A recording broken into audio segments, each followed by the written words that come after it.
लक्की चिड़िया फुदक फुदक कर दाने ढूंढ रही थी, लेकिन बहुत बड़े अकाल के कारण उसे अनाज का एक भी दाना नहीं मिल रहा था। खेतों में फसल नहीं थी और चारों तरफ मातम छाया हुआ था। बहुत सारे पक्षी उस जंगल को छोड़कर दूसरी जगह जा रहे थे। पास में बैठा रघु तोता भी उड़ने की तैयारी में था।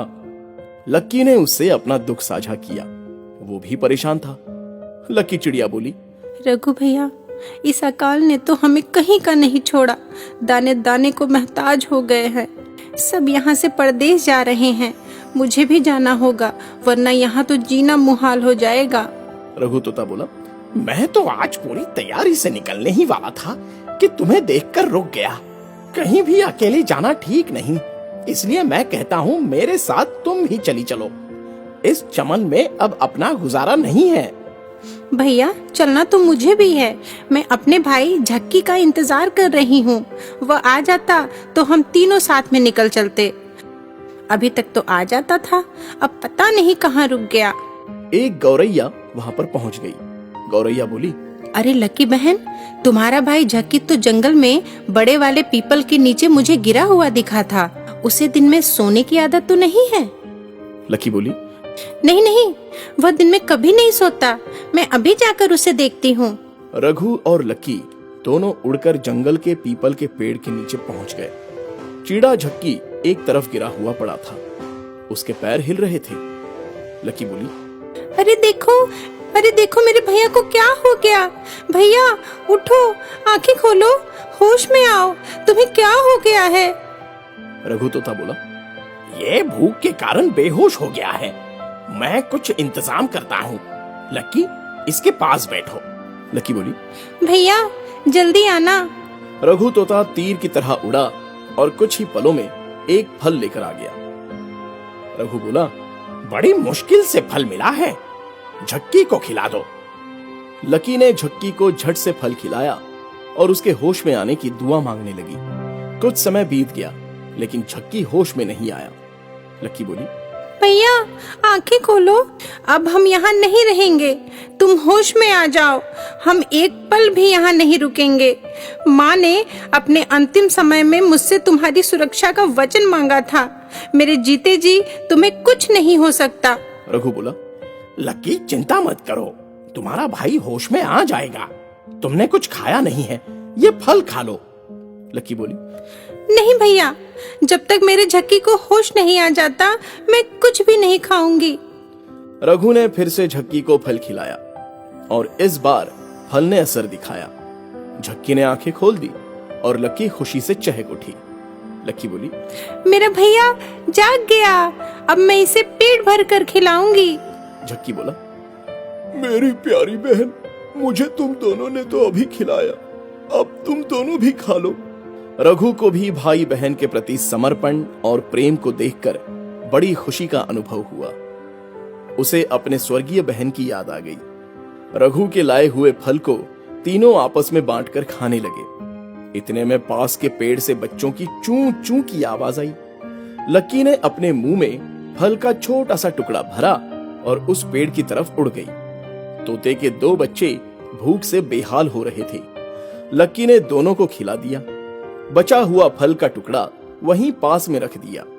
वो फिर अपने भाई और रघु के पास लौट आई। लकी बोली, तोते के दोनों बच्चे भूख से तड़प रहे थे। आसपास कोई नहीं था। मैंने उन्हें खिलाया तो वे खुशी से झूम उठे। अरे वह देखो, कोई तोता जमीन पर गिरा हुआ है। चलो देखते हैं। उन तीनों ने जाकर पास से देखा तो एक चिड़िया ने उस तोते के बारे में बताया। चिड़िया बोली, यह तोता बेचारी रोज अपने बच्चों को खिला रही थी, लेकिन खुद ठीक से नहीं खा रही थी। इसकी तबीयत खराब थी और आज इसके प्राण पखेरु उड़ गए। इसके बच्चों को भगवान ही बचाए। रघु बोला, यह सुनकर बहुत दुख हुआ। इस भयंकर अकाल के समय बिन माँ बाप के बच्चों की रक्षा कौन करेगा? अकाल ने तो हमारा भी जीना मुहाल किया है। चलो लकी बहन, अब यहाँ से जाने का वक्त आ गया है। लकी बोली, नहीं रघु भैया, अब यहाँ रुकने का समय आ गया है। रघु बोला, बहन कैसी पागलों जैसी बातें कर रही हो? यहाँ रहकर क्या जान देने का इरादा है?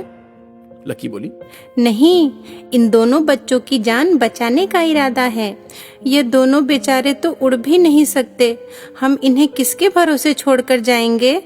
रघु भैया, तुम झक्की भैया को लेकर यहाँ से जाओ। मैं इन दोनों बच्चों को छोड़कर नहीं जाऊंगी। रघु बोला, अब क्या कहूँ, कुछ समझ में नहीं आ रहा है।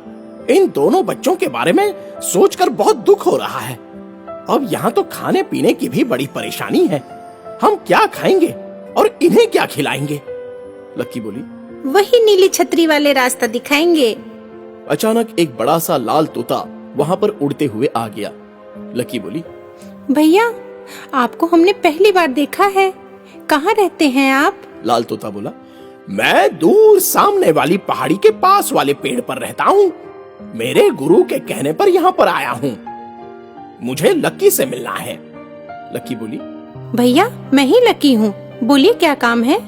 लाल तोता बोला, आपने तोते के दोनों बच्चों को खिलाकर उन्हें जीवन दान दिया है। इस बारे में मेरे गुरु ने सब जान लिया है। उन्होंने आपको बुलाया है। वो आपके अच्छे कर्म के लिए कुछ उपहार देना चाहते हैं। यह तो मैंने फर्ज निभाया है। मुझे किसी उपहार की लालसा नहीं है। लाल तोता बोला, आप चलिए तो सही। वो आपको ऐसा उपहार देना चाहते हैं जिससे आप बहुतों का कल्याण कर सकती हैं।